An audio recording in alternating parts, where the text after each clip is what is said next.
श्रीमद् देवी भागवत प्रथम स्कंध अथ षोडशोऽध्याय। बाल रूपधारी भगवान विष्णु से महालक्ष्मी का संवाद। व्यास जी का सुखदेव जी से देवी भागवत प्राप्ति की परंपरा बताना तथा सुखदेव जी का मिथिला जाने का निश्चय करना। व्यास जी बोले, इस प्रकार वटवत्र पर सोए हुए उन भगवान विष्णु को आश्चर्यचकित देखकर मंद मुस्कान करती हुई देवी ने यह वचन कहा, विष्णु, आप विस्मय में क्यों पड़े हैं? आप उस महाशक्ति की माया से पूर्व काल में भी सृष्टि की उत्पत्ति तथा प्रलय होने पर इसी प्रकार बार बार जन्म लेकर मुझे भूलते रहे हैं।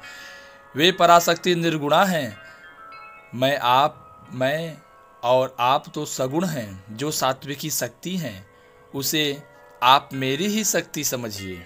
आपके नाभि कमल से प्रजापति ब्रह्मा उत्पन्न होंगे। वे ही रजोगुण से युक्त होकर समस्त ब्रह्मांड की सृष्टि करेंगे।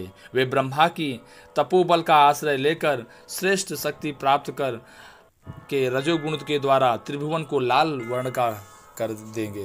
गुणों सहित पृथ्वी, जल, अग्नि, आकाश और वायु, इन पांचों भूतों की एवं मन के साथ इंद्रियों तथा उनके अधिष्ठात्र देवताओं की अर्चना करके वे बुद्धिमान ब्रह्मा जी जगत की सृष्टि करेंगे। इसी प्रकार वे कर्ता कहे जाएंगे। आप इस विश्व के पालक होंगे। उनके क्रोध करने पर उनकी भौहों के मध्य भाग से रुद्र उत्पन्न होंगे।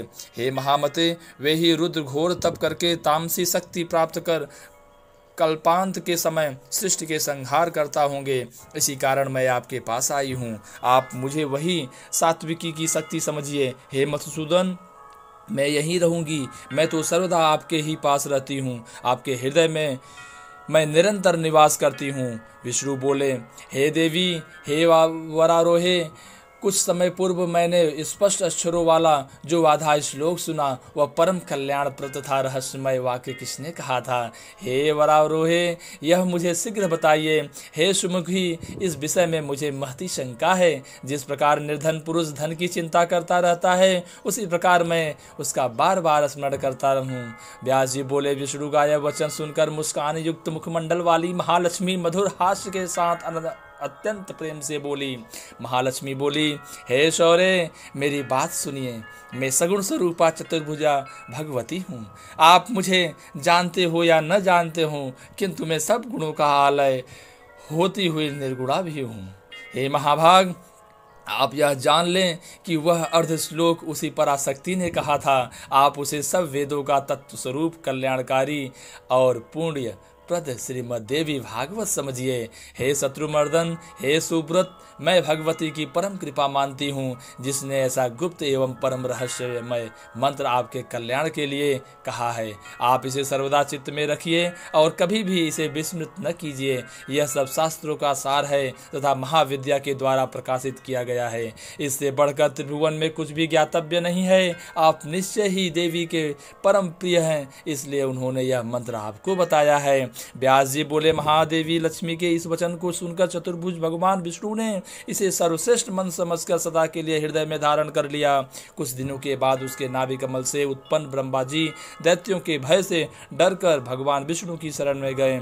तब वे भगवान विष्णु भयंकर युद्ध करके मधुकैटभ का वध कर उस विशद अक्षरों वाले श्लोकार्ध रूप का मंत्र का जप करने लगे। भगवान वासुदेव को जप करते हुए देखकर प्रजापति ब्रह्मा जी ने प्रेम पूर्वक कमलापति से पूछा, हे देवेश, हे पुंडरीकाक्ष, हे सग जगदीश्वर, आप किसका जप कर रहे हैं? आपसे भी बढ़कर दूसरा कौन है जिसका ध्यान करके आप इतने प्रसन्न हो रहे हैं? विष्णु बोले, हे महाभाग, विचार कीजिए कि आप में और मुझ में जो कार्य कारण स्वरूपा शक्ति विद्यमान है, वे ही भगवती शिवा हैं, जिनके आधार पर एकारण व महासागर में यह समस्त जगत ठहरा हुआ है। जो महाशक्ति साकार असीम तथा सनातनी भगवती हैं और यह समस्त जड़ चेतन संसार जिनके द्वारा रचा गया है, वे ही जब प्रसन्न होती हैं तब मनुष्यों के उद्धार के लिए वरदायिनी होती हैं। वे ही सनातनी परमा विद्या है, संसार के बंधन एवं मुक्ति की कारण स्वरूपा है और वे ही सभी ईश्वरों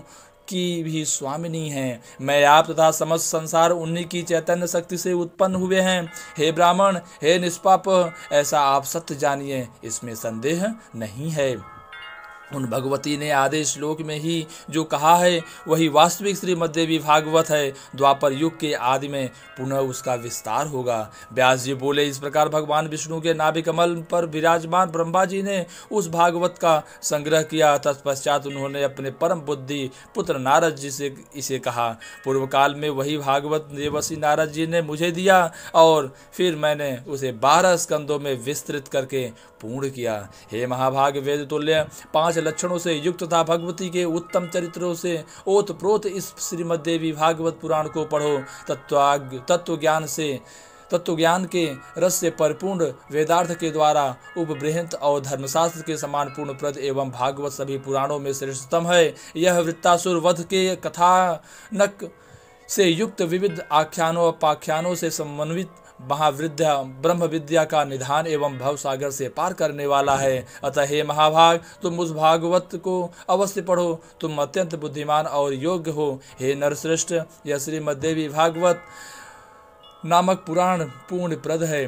तुम इसके 18,000 श्लोकों को हृदयंगम कर लो। यह पुराण पाठ तथा श्रवण करने वाले के लिए अज्ञान का नाश करने वाला, दिव्य ज्ञान रूपी सूर्य का बोध कराने वाला, सुखप्रद, शांतिदायक, धन्य, दीर्घ आयु प्रदान करने वाला, कल्याणकारी तथा पुत्र पौत्र की वृद्धि करने वाला है।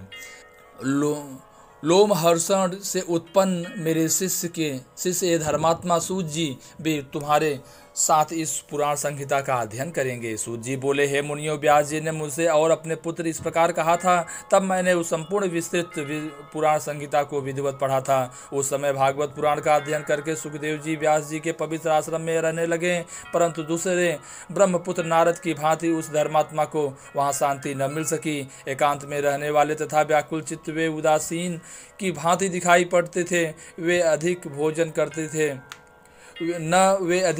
करते थे और न उपवास पूर्वक ही रहते थे। इस प्रकार अपने पुत्र सुखदेव जी को चिंतित देखकर व्यास जी बोले, हे पुत्र, तुम क्या चिंता करते रहते हो? हे मानद, तुम किस लिए व्याकुल रहते हो? ऋणग्रस्त निर्धन व्यक्ति की भांति तुम सदा चिंता करते रहते हो। हे पुत्र, मुझ पिता के रहते हुए तुम्हें किस बात की चिंता हो रही है?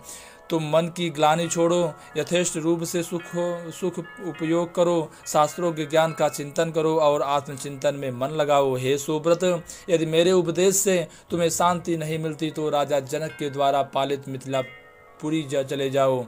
हे महाभाग, वे विदेह राजा जनक तुम्हारे मोह का नाश कर देंगे, क्योंकि वे सत्य सिंधु तथा धर्मात्मा हैं। हे पुत्र, उन राजा के पास जाकर तुम अपना संदेह दूर करो और वर्णाश्रम धर्म के रहस्य को उनसे यथारूप में पूछो।